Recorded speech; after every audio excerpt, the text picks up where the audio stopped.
Bonjour, mon nom est Clifford Matthews pour Ciné Techno.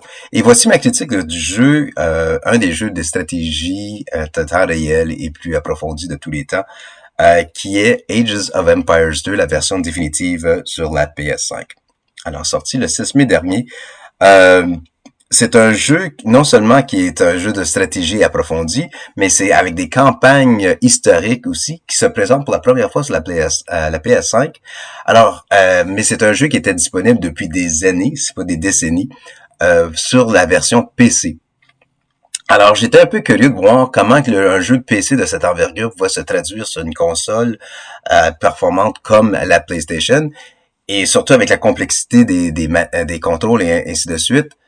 Comment ça allait se faire avec une manette. Et je dois vous dire en un mot, oui, j'étais vraiment surpris. Alors, est-ce que j'étais plaisamment surpris? Je vais dire oui.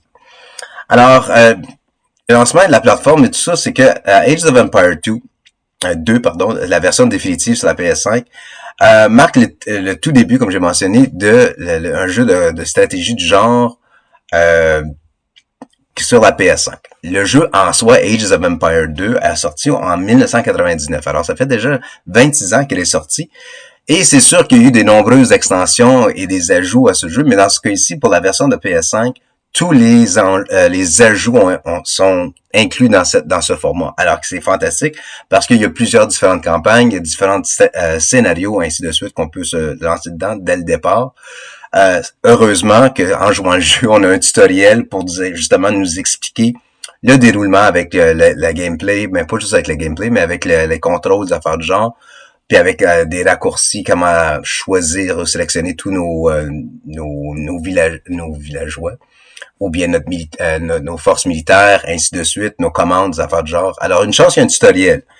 Une fois, une fois qu'on l'a, on le saisit, ça se fait comme ça passe vraiment, vraiment bien. Ça semble lourd dès le départ, mais une fois qu'on rentre dedans, on voit que c'est pas si compliqué que ça. Ils ont vraiment ils ont vraiment passé le peigne dedans, qui veut dire que les tout petits détails, je pense que ceux qui l'ont transmis justement pour la PS5 sont aussi fans de la PS5 ou de la console parce qu'ils ont fait un travail hallucinant là, de comment ils ont bien traduit les commandes. Le tout se fait bien, alors il n'y a aucun souci là-dessus, tout va bien. Au point de vue de performance, la première chose qu'on remarque, c'est tout simplement qu'on voit que l'image est faite en 4K. Il y a à peu près environ 60 images par seconde qui supportent le 4K justement. Pour un jeu qui se repose vraiment sur le visuel, on voit que le tout s'enchaîne bien. Il y a beaucoup de mouvements à la fois. Je dis pas qu'il n'y a pas de glitch ici et là. De temps en temps, lors d'une séquence, ça m'a gelé à quelques reprises ou en voyant un de mes chevaliers en train d'affronter un autre chevalier d'une autre bande. Ça m'a gelé, puis là, j'ai perdu la bataille là-dessus. Là, c'est pas de question de réseau, mais parce qu'on peut jouer aussi ce jeu de façon campaign. Pas campaign, mais multijoueur avec à travers de différentes plateformes aussi. Mais là, c'est vraiment sur la console même.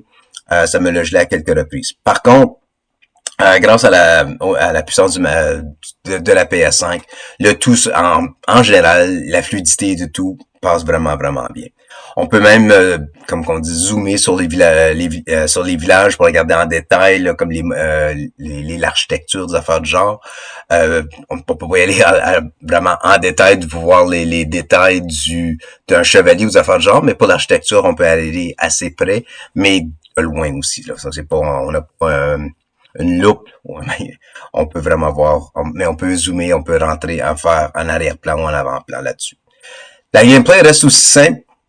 Puis aussi captivant qu'avant. Alors, pour ceux qui la découvrent la série pour la première fois, le jeu consiste simplement de se créer un empire, puis après ça, de collectionner des ressources, à devenir fermier comme de soit le bois, les minéraux, ainsi de suite, pour accumuler plus de ressources pour soit faire du stock ou de l'échange, ou bien tout simplement se développer pas développer des nouvelles stratégies, mais tout simplement là, apprendre des nouvelles ressources ou apprendre des nouvelles technologies et ainsi de suite pour avancer notre empire et conquérir le monde de cette façon-là, ou bien tout simplement conquérir avec des forces militaires, ainsi de suite.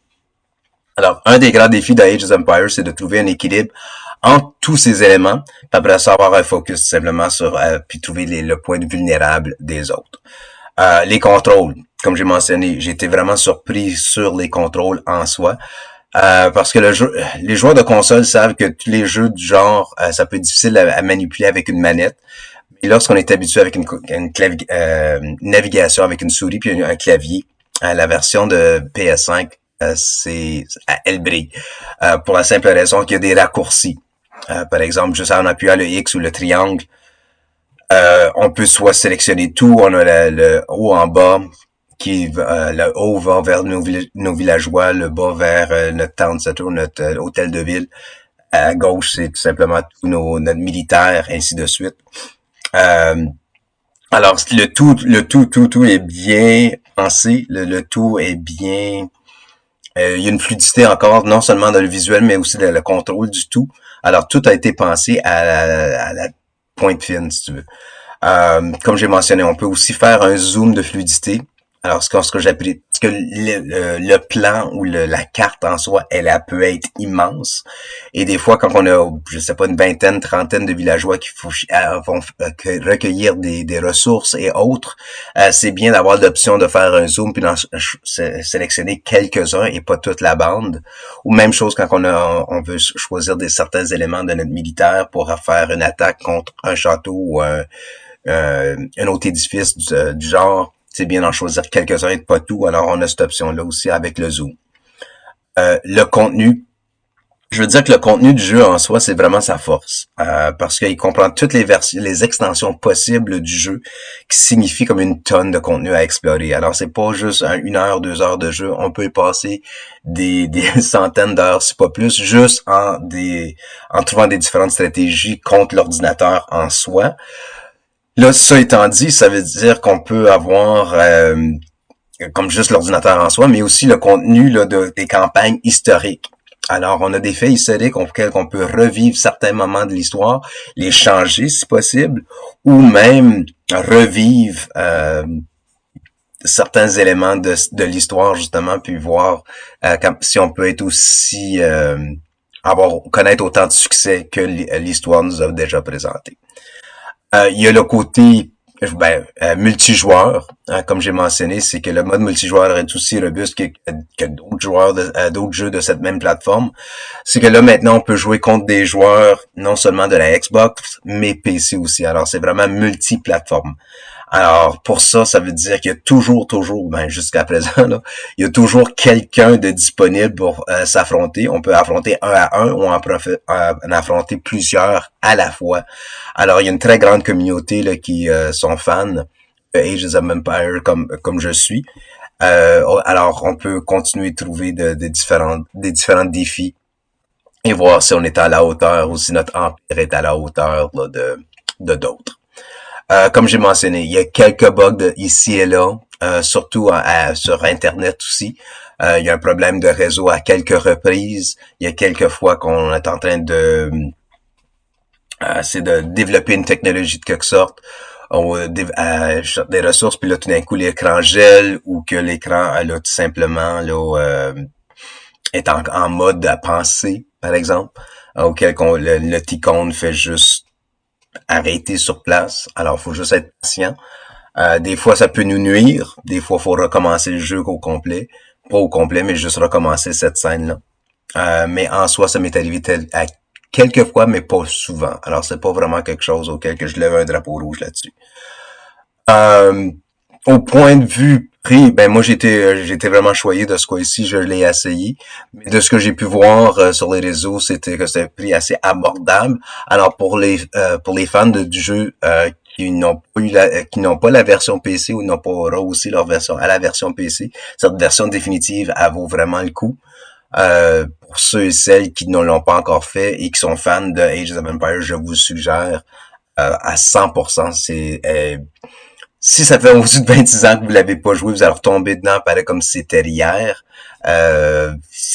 Encore une fois, c'est non seulement que c'est nostalgique, mais le tout se vient comme prendre un bicycle. On en reprend vraiment où est-ce on a parti, puis on embarque dans l'histoire ou dans la campagne ou juste on en retourne dans le jeu pareil comme si c'était rien. Alors, en conclusion, Ages of Empire 2, la version définitive sur la PS5, c'est un jeu qui est, à mes mots, c'est exceptionnel. La PS5 ou la PlayStation ont bien réussi à amener non seulement le charme, mais le visuel et le tout juste du jeu de 1999 à aujourd'hui. L'image contrôle, la trame sonore, le tout est plus ou moins identique à ce que l'était. C'est nostalgique à 100%, mais les stratégies, le contenu disponible, on a pour des heures et des heures et des heures. Alors, d'après moi, si vous êtes fan de ce genre de jeu de stratégie, de accumulation de ressources et de développer un empire en soi, c'est un jeu à ne pas manquer. Vous allez pas être déçus. C'est fantastique comme jeu. Alors, encore une fois, mon nom est Clifford Matthews pour Ciné Techno. Merci beaucoup de m'avoir écouté, puis on se reparle très bientôt.